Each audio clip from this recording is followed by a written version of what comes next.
CI office junction അടിപ്പാത രേഖ പുറത്ത് തലമുറകൾക്ക് വേണ്ടി AR ശ്രീകുമാർ മുഖേന നരേന്ദ്രമോദിയുടെ സമ്മാനം. മലബാർ എൻട്രൻസ് കോച്ചിംഗ് സെന്റർ, ലക്ഷ്യപ്രാപ്തിയിലേക്കുള്ള ശരിയായ മാർഗം. കൊടുങ്ങല്ലൂർ CI ഓഫീസ് ജംഗ്ഷൻ അടിപ്പാതയുടെ നിർമ്മാണ ഓർഡറായതായി BJP.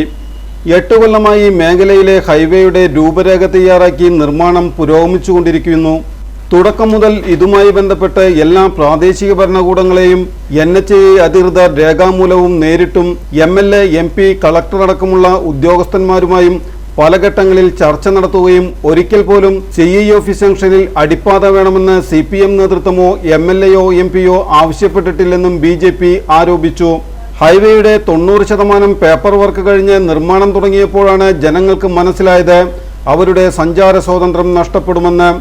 കർമ്മസമിതി രൂപീകരിക്കുകയും സമരം സംഘടിപ്പിച്ച സമയത്ത് ജില്ലാ കളക്ടർ അടക്കമുള്ളവർ സർവകക്ഷി യോഗത്തിൽ സംസാരിച്ചത് കേന്ദ്ര സർക്കാരിൽ സ്വാധീനമുള്ളവർ സമ്മർദ്ദം ചെലുത്തിയാൽ മാത്രമേ പ്രശ്നപരിഹാരമുണ്ടാവുകയുള്ളൂ എന്നാണ്.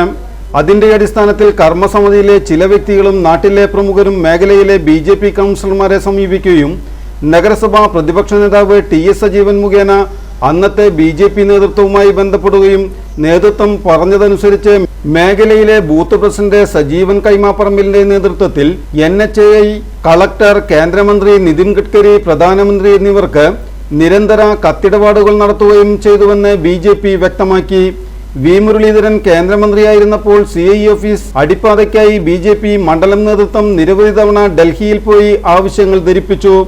രാജീവ് ചന്ദ്രശേഖരൻ BJP സംസ്ഥാന പ്രസിഡന്റാവുകയും BJP തൃശൂർ സൗത്ത് ജില്ലാ പ്രസിഡന്റ് AR ശ്രീകുമാർ ആയതോടെ കാര്യങ്ങളുടെ വേഗത വർദ്ധിച്ചു. കേന്ദ്രമന്ത്രി സുരേഷ് ഗോപിയുടെ മേൽ വലിയ സമ്മർദ്ദമാണ് ശ്രീകുമാർ ചുമത്തിയത്. രാജീവ് ചന്ദ്രശേഖർ കൊടുങ്ങല്ലൂർ വന്നപ്പോൾ സംഭവത്തിന്റെ ഗൗരവം മനസ്സിലാക്കി PK കൃഷ്ണദാസിനെ ഏൽപ്പിക്കുകയായിരുന്നു. അടിപ്പാത ഉറപ്പ് ലഭിച്ചപ്പോൾ സംസ്ഥാന അധ്യക്ഷൻ മുഖപുസ്തകത്തിൽ കുറിപ്പിടുകയും PK കൃഷ്ണദാസ് വീഡിയോ ചെയ്യുകയുമുണ്ടായി. CI ഓഫീസ് ജംഗ്ഷനിൽ അടിപ്പാത അനുവദിച്ചു എന്ന് പറഞ്ഞപ്പോൾ നഗരസഭാ തെരഞ്ഞെടുപ്പിൽ വോട്ട് പിടിക്കാനുള്ള അടവാണെന്നാണ് മറ്റുള്ളവർ ആക്ഷേപിച്ചത്. കർമ്മസമിതിക്ക് നേരെയും BJP വിമർശനം ഉന്നയിച്ചു. കർമ്മസമിതിയുടെ സമരങ്ങളെ ചെറുതായി കണ്ടിട്ടില്ല. NHAIയുമായി ബന്ധപ്പെട്ട് ഒരു സമരവും വിജയിച്ചതായി ഞങ്ങളുടെ അറിവിലില്ല. കോടതി മുഖേനയും NHAIയുമായി ബന്ധപ്പെട്ട ഒരു കേസും വിധി വന്നതായും ഞങ്ങളുടെ അറിവിലില്ലെന്നും BJP ചൂണ്ടിക്കാട്ടി. സമരത്തിൽ 700-ാം ദിവസം AR ശ്രീകുമാറിനെയും സുരേഷ് ഗോപിയെയും BJPയെയും വിമർശിക്കുകയാണ് ഉണ്ടായത്. കൊടുങ്ങല്ലൂർ നഗരസഭയിൽ ബജറ്റ് അവതരണം നടന്നപ്പോൾ LDF കൗൺസിലർമാർ BJP കൗൺസിലർ ധന്യയുടെ പേരെടുത്തു പറഞ്ഞ് എവിടെ അടിപ്പാതയെന്ന് പറഞ്ഞ് പരിഹസിച്ചിരുന്നു. BJP വാക്കു പറഞ്ഞാൽ അത് നടപ്പിലാക്കുന്നവരാണെന്ന് BJP തെളിയിച്ചിരിക്കുകയാണ്. CI ഓഫീസ് ജംഗ്ഷനിലെ അടിപ്പാത ഓർഡറായതായി BJP സൗത്ത് ജില്ലാ പ്രസിഡന്റ് AR ശ്രീകുമാറിനെ സംസ്ഥാന പ്രസിഡന്റ് രാജീവ് ചന്ദ്രശേഖർ അറിയിച്ചു.